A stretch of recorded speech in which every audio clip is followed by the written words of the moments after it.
Warangal bus stand ప్రాంతంలో bus stand తక్షణమే నిర్మించాలంటూ Bharatiya Janata party ఆధ్వర్యంలో ధర్నా నిర్వహించారు. వరంగల్ బస్టాండ్ ఎంతో ప్రాముఖ్యమైనదని ఇక్కడి నుండి వందలాది బస్సులలో ప్రయాణికులు తమ గమ్యస్థానాలను చేర్చేదని, కానీ అప్పటి టీఆర్ఎస్ శాసనసభ్యులు నరేందర్ అసమర్థత, ప్రస్తుతం కొండ సురేఖ నిర్లక్ష్యం వల్లే వరంగల్లో బస్టాండ్ లేకుండా పోయిందని, ప్రజలు ఏదో మార్పు కావాలని ఇక్కడ కాంగ్రెస్ ని గెలిపించాలని తప్ప ప్రస్తుతం ఉన్న నాయకుల మీద ప్రేమ కాదని, రాజకీయ నాయకులు కుట్టిన వ్యవస్థతోనే ఇవాళ వరంగల్ బస్టాండ్ లేకుండా పోయిందని, వరంగల్లో బస్టాండ్ నిర్మించేంత వరకు భారతీయ జనతా పార్టీ ఆందోళన చేస్తూనే ఉంటుందని గంట రవి తెలిపారు. ప్రజలు కూడా ఉపాయాలు కల్పించడంలో ప్రభుత్వాల వైఫల్యాలను ఎప్పటికప్పుడు ఎండగడుతున్నాం. నార్మల్ ఈ స్థానానికి సంబంధం లేని ఇక్కడ రాజకీయాలు వేసి ఎమ్మెల్యేలై మంత్రులై ఈ ప్రాంతానికి చేసింది లేదు. నిజమైన భూమిపుత్రులను ఇక్కడ పుట్టాం, నిజమైన కాబట్టి ఒక్కసారి ప్రజలారా ఆలోచించాలి.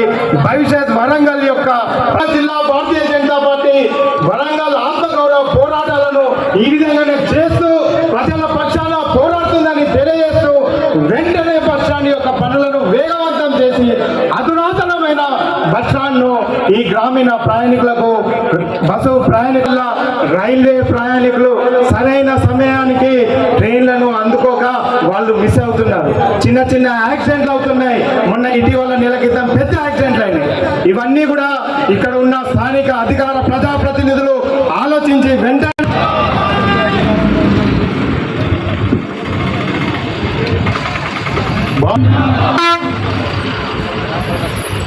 బస్ స్టాండ్ యొక్క నిర్మాణం కోసం ఈ యొక్క మహాధర్నా కార్యక్రమాన్ని సీతారాం నాయక్ గారికి మరియు వర్ధనపేట మాజీ ఎమ్మెల్యే బీజేపీ శ్రేణి నాయకులకు, పెద్దలకు, మన ప్రధానమంత్రి నరేంద్ర మోడీ గారు 2016లో స్మార్ట్ సిటీగా మన వరంగల్ డిక్లేర్ చేయడం జరిగింది. స్మార్ట్ సిటీలో పార్టీ తరఫున, రాష్ట్ర ప్రభుత్వం తరఫున 290 కోట్లు కాంట్రిబ్యూట్ చేయడం జరిగింది. ఎక్కడ పోయినాయి?